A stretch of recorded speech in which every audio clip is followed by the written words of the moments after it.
welcome to the Recovery Daily Podcast. I'm your host, Rachel Abassi.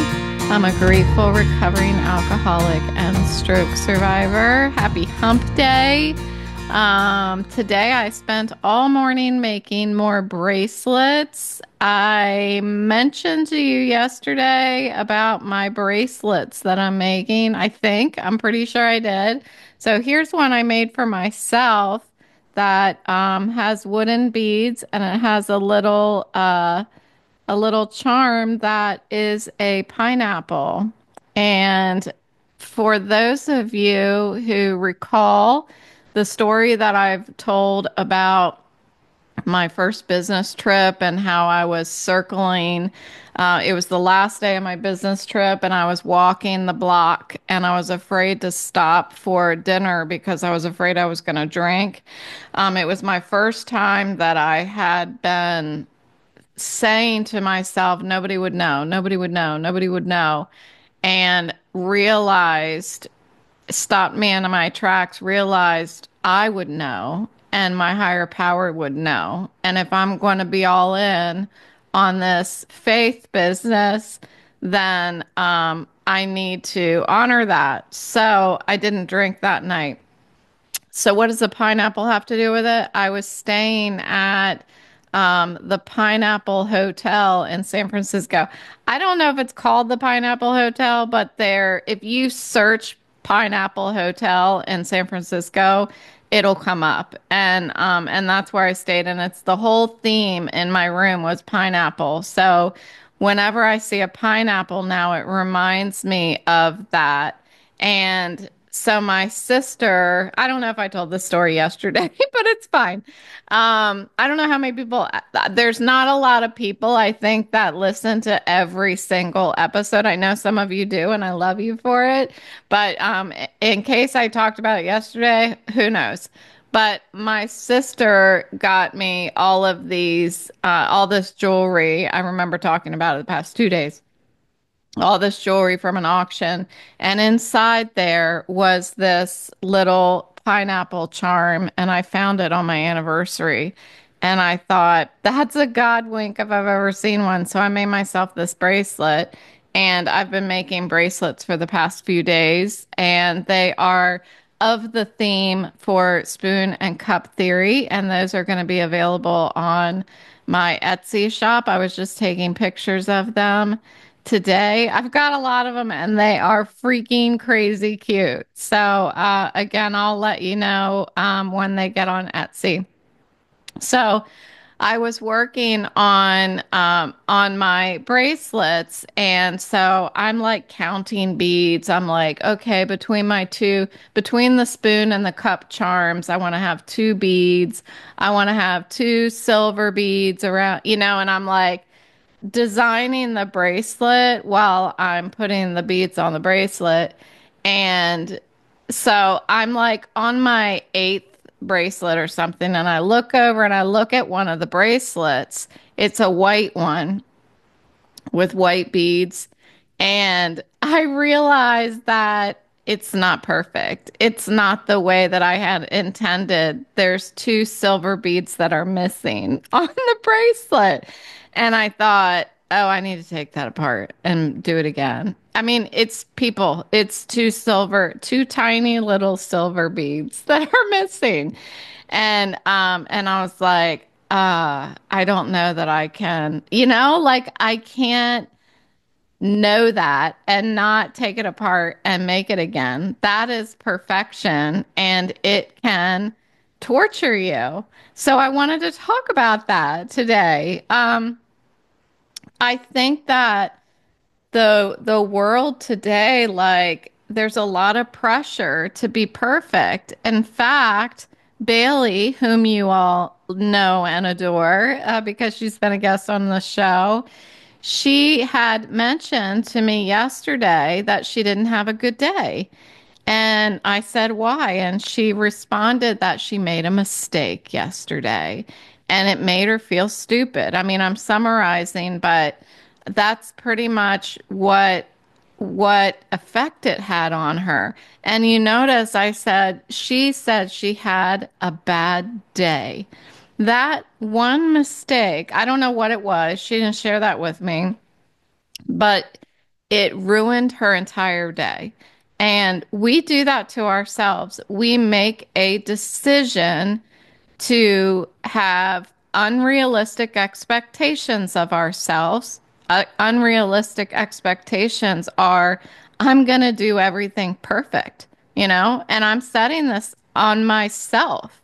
Um, I am quite certain that everybody else around us doesn't expect us to be perfect the way that we expect perfection from ourselves.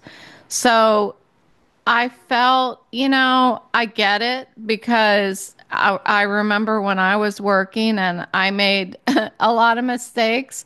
One mistake, I actually had to go into the owner of the company's office and I felt compelled to like apologize, which I don't know if that was something that I really needed to do because a mistake is a mistake, but to I like to acknowledge like I get it, I made a mistake. I did not do this task the way that I expected of myself and the way that I think my direct reports and you as the highest the highest position in the company would expect of me.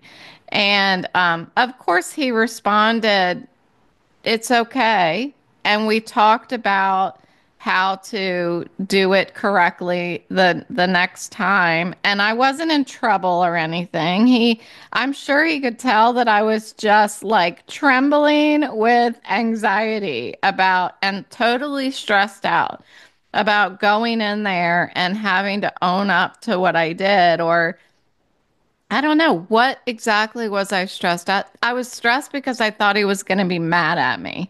And my mother, above all people in this world, knows, hi, mom, if you're listening, knows my issue with somebody being mad at me. I grew up always afraid that my mother was going to be mad at me. She was never mad at me, but for some reason, I was just always freaking stressed out that I was going to get in trouble or that somebody was going to be mad at me.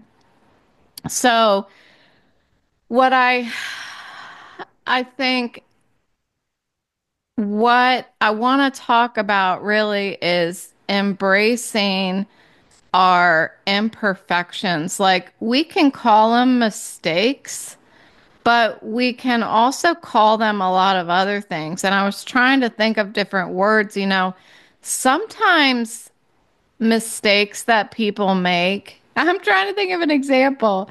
Make them quirky. You know, sometimes mistakes that people make them original. Sometimes when we're working on a craft or a painting or some sort of activity that brings us joy and we make a mistake, it makes that thing that we're working on unique, right? So turn that around on ourselves.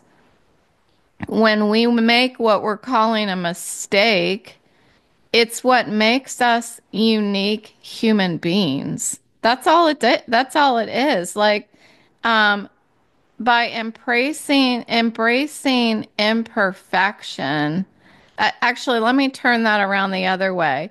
If we can increase our self-compassion, like our self-love, and that the product of that is to embrace imperfection, to embrace quirkiness, to embrace uniqueness, originality. Like, as when we can accept that stuff, it reduces stress. And stress can absolutely make us physically ill.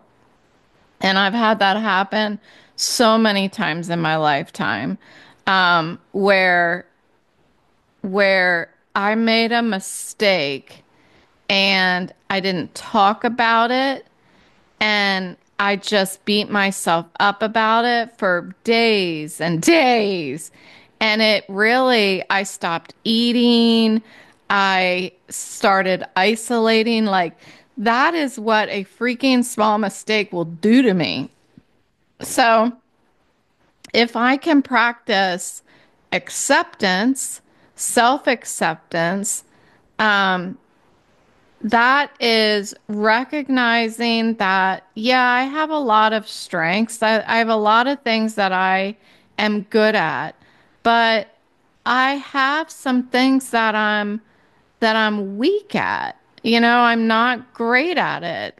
Painting, for example, is something that I feel like I'm doing really well, but sometimes when I'm painting something, I start kind of, I guess, you know how you have writer's block? Well, that's what painting feels like when I start feeling disconnected to whatever piece I'm painting. And then I start really seeing the flaws and I start seeing, like, I start judging myself. Oh, I'm not good at painting. That's what it comes out. You know, I'm catastrophizing a weakness rather than celebrating the progress, embracing flaws as uniqueness, unique qualities. Maybe I'm looking at it as a weakness and not a strength. And yet, sometimes mistakes turn out to be better than what we had planned. Um, Penicillin is a fantastic example of that. So, just that's an extreme example, but mistakes are what drive us down our unique path in life. And I want to highlight like self acceptance and increasing confidence in what may feel like a weakness. Um, it's authentic. We're just being authentic, you know?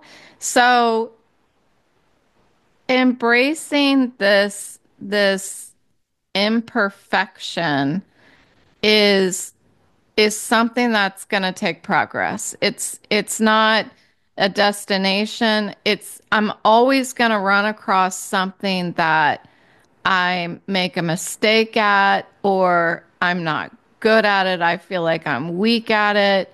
But if I can when I'm looking at something that I'm doing, like I'm painting, or let's use the bracelet, for example. If I'm making that bracelet and I look over and I'm like, "Grr," and I think I said, you know what I said? Instead of saying the F word, I said, oh, F word. I said that twice when I was making bracelets this morning. One, because I let go of the string and all the beads fell off, and I went, oh, F word. And then when I looked over at that white bracelet and it was missing two tiny little silver beads, I said, oh, F word. But when I made a decision that I was not going to take the bracelet apart because it wasn't about what the bracelet looks like. It what I'm doing isn't about the perfection of the bracelet. What I'm doing is about recovery. It is about spending time with myself, like I talked about yesterday. It's about being mindful and grateful and practicing self-care. One of the reasons why I've been sitting there making those bracelets is because I'm experiencing extreme back pain. And some of you longtime listeners, lifetime listeners, I like to call you, um, know that it's something that started after I had my stroke and I walked my Weimaraner and she pulled on the leash and it like felt like it ripped the muscles from my neck all the way down to my bottom back, just on my right side.